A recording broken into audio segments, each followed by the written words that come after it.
Mahasiswi asal Oku merasa janggal terima uang 1,2 miliar, ternyata hasil korupsi.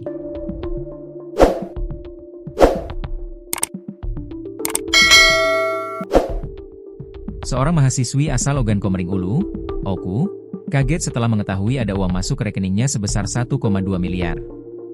Sempat terpikir jika uang tersebut pembayaran atas jasanya sebagai biro konsultan perpajakan. Namun ternyata, uang tersebut diduga hasil korupsi. Alhasil mahasiswi bernama Dinda itu harus berurusan dengan Komisi Pemberantasan Korupsi alias KPK. Enggan terseret lebih jauh, Dinda pun menceritakan apa yang dialaminya ke awak media serta melaporkannya ke KPK.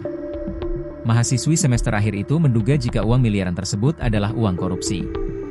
Seperti diketahui, KPK tengah menyelidiki kasus suap proyek di Dinas PUPR setelah operasi tangkap tangan, OTT, pada Sabtu, 15 Juni 2025. Mereka menangkap 6 tersangka, yaitu Kepala Dinas PUPR Oku Nopriansyah, NOP, anggota Komisi 3 DPRD Oku Ferlan Juliansyah, FJ, Ketua Komisi 3 DPRD Oku M. Fahrudin, MFR, dan Ketua Komisi 2 DPRD Oku Umi Hartati, U.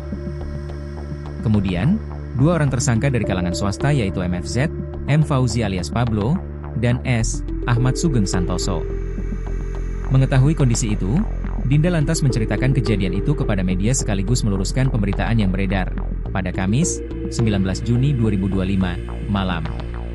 Mahasiswa Fakultas Hukum itu awalnya menjelaskan hubungan dirinya dengan satu di antara tersangka, Pablo. Dinda diketahui bekerja di Biro Konsultan Perpajakan dan kebetulan mengurus masalah pajak perusahaan yang dikelola Pablo. 2 hari setelah OTT, dia diminta mencairkan uang 1,2 miliar yang terkirim ke rekening atas namanya. Dinda mengaku memang membuat rekening yang khusus untuk keperluan operasional pekerjaannya sebagai konsultasi perpajakan. Rekening ini biasanya digunakan untuk berbagai transaksi finansial yang jumlahnya kecil-kecil seperti pembayaran upah jasa sebagai konsultan dan pembelian ATK, kata Dinda, dikutip dari sripoku.com, Jumat, 20 Juni 2025. Awalnya Dinda mengira uang yang masuk rekeningnya ini untuk sisa uang jasa konsultan yang belum dibayar Pablo. Aku kaget ternyata ada dana 1,2 M. Lalu hari itu juga saya diperintahkan mencairkan dana tersebut dan menyerahkan kepada pihak yang ada hubungan dengan pemilik perusahaan, jelas Dinda.